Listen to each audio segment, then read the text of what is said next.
Every silo answers to something called Silo 1.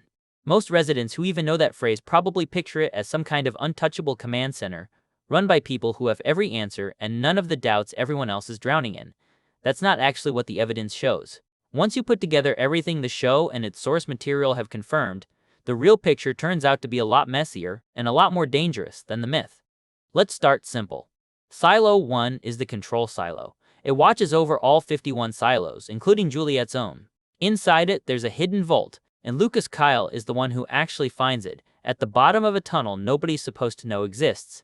Inside that vault is proof that all 51 silos actually exist, the exact thing every single resident everywhere has been told isn't true. The vault is also connected to the algorithm, the voice that runs the whole system and decides what people are allowed to know. Silo 1 also controls something called the safeguard. It's a way to flood any single silo with poison gas if a rebellion gets far enough out of hand. Every silo has one built in, including Silo 18. That means whoever runs Silo 1 isn't just watching everyone from far away. They're holding a switch that can end an entire population the moment they decide to use it.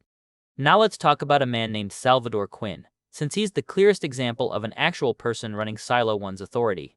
His story comes from the books, not the show, so keep that in mind as we go. About 140 years before Juliet's own story starts, Silo 18 had a real rebellion, and it nearly succeeded. Quinn was running IT at the time, and after it was over, he did something drastic. He destroyed every book and record in the silo, and he put a memory-erasing drug into the water supply. Officially, people believe Quinn failed to stop that destruction. Actually, the evidence points to him being the one who caused it.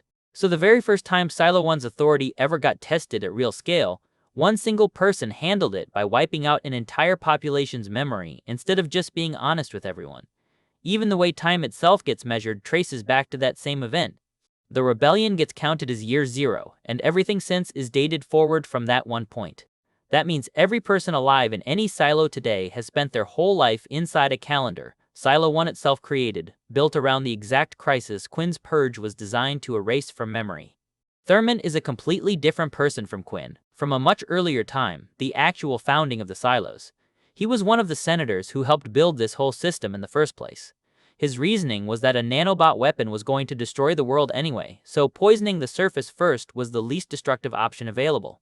Whether you buy that reasoning or not, it tells you something important. Silo 1 wasn't some natural thing that just came to exist on its own. It was built on purpose, by a small group of politicians who decided they knew better than everyone else what humanity's survival required. Anna is yet another different person, and this is where things get genuinely interesting. She's connected to Silo 1's own leadership. When Silo 1 tried to kill everyone in Silo 17 after its own rebellion, using the same kind of kill signal as the safeguard, Anna swapped the poison for something harmless before it could be used. That's the actual reason people like Jimmy survived in Silo 17 long enough for Juliet to eventually find him. And Anna didn't pull this off alone either. A whole group of other silos, ones that had already broken away from Silo 1's control, helped her make the swap. That group of silos deserves its own explanation too. There were 11 of them, led by one called Silo 40. Instead of quietly sabotaging things from the inside the way Anna did, they cut off contact with Silo 1 completely and jammed the kill signal outright. Silo 1 couldn't gas them anymore once that signal was blocked, so instead, it physically destroyed that entire group of silos. That's the most extreme response we know Silo 1 has ever actually used, and it only happened because working together turned out to be more dangerous to the system than any single silo rebelling alone. Getting too close to any of Silo 1's secrets carries risk too, and there's a real example of that back in Silo 18 itself. Judge Meadows is one of only 4 people this show has ever confirmed found the hidden tunnel connected to Silo 1's system, alongside Quinn, George Wilkins, and now Lucas. She's murdered partway through the second season. The show gives other reasons for her death at the time, but knowing that she's one of the only 4 people who ever found that tunnel, the timing deserves more suspicion than a passing mention. There's also a theory connecting all of this to a character from much earlier in the story, a congressman named Daniel Keene who we follow in the before times, long before any silo existed. The theory says the algorithm's voice, the one running everything right now, might actually be based on Daniel somehow. His voice sounds a lot like it. And the algorithm's tone has gotten noticeably more human this season, compared to how flat and robotic it sounded last season. Add that to everything we already know about Silo 1 depending on real human judgment, Quinn's choices, Anna's sabotage, and it stops sounding far-fetched that they'd preserve an actual person's mind to run the whole project for centuries. One more piece worth knowing, also from the books. Silo 1 isn't run by the same people all the time. The staff there cycle in and out of long-term cryogenic sleep, waking up for a single shift, then going back under for years at a stretch. That detail matters a lot, because it explains how someone like Anna could get away with sabotaging things quietly in the first place. Nobody at Silo 1 is fully awake and watching all the time. Right now, in the present day, Camille is the one connected to all of this on Silo 18's side, and it's worth being clear about what we actually know versus what we're just assuming. She got chosen by the algorithm to have access to the vault, while her own husband and son got turned away at the door. But being given access isn't the same as being told everything. Nothing confirms Camille actually knows the full truths about Quinn, Anna, or any of this history. She might just be another person being used by a system that's always kept even its most trusted people partly in the dark. So what actually makes all of this dangerous, beyond just the safeguard itself? A few things stack on top of each other. There's the obvious one: an entire population can be gassed the moment Silo 1 decides a Silo's rebellion has gone too far. There's the memory wiping, which has been used at the scale of one whole Silo's water supply before, and is currently being used on one single person, Juliet, right now. There's the surveillance that makes any of this possible to catch early in the first place.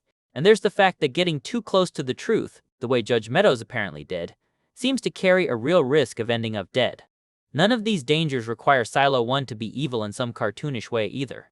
Every single one of them is just what happens when one authority holds total control over information and a kill switch at the same time, with nobody else in a position to check it. Why would they actually go through with killing everyone in a silo though, instead of just managing the problem some other way?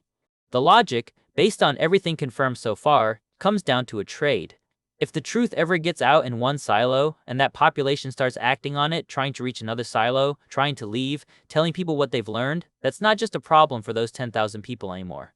It's a problem for all 51 silos and everyone in them, since the whole system depends on every population believing they're alone and that leaving means death. From Silo 1's point of view, killing one silo's worth of people to keep that belief intact everywhere else is the same brutal math the founders already used once with Operation 50, sacrificing a smaller group to protect a much larger one. It's the same reasoning, just applied over and over, generation after generation, anytime it's needed again. So here's a real theory worth putting on the table about what Silo 1 might actually be trying to do with all 51 silos. And it's worth being upfront that this is a theory, not something the show or books have confirmed outright. The silos might not really be one single unified plan to protect humanity until the surface heals. They might be more like 51 separate experiments run at the same time, each one isolated from the others on purpose. Some experiments get allowed to keep running. Some, like Silo 17 and Silo 40's whole cluster, get shut down or destroyed once they fail.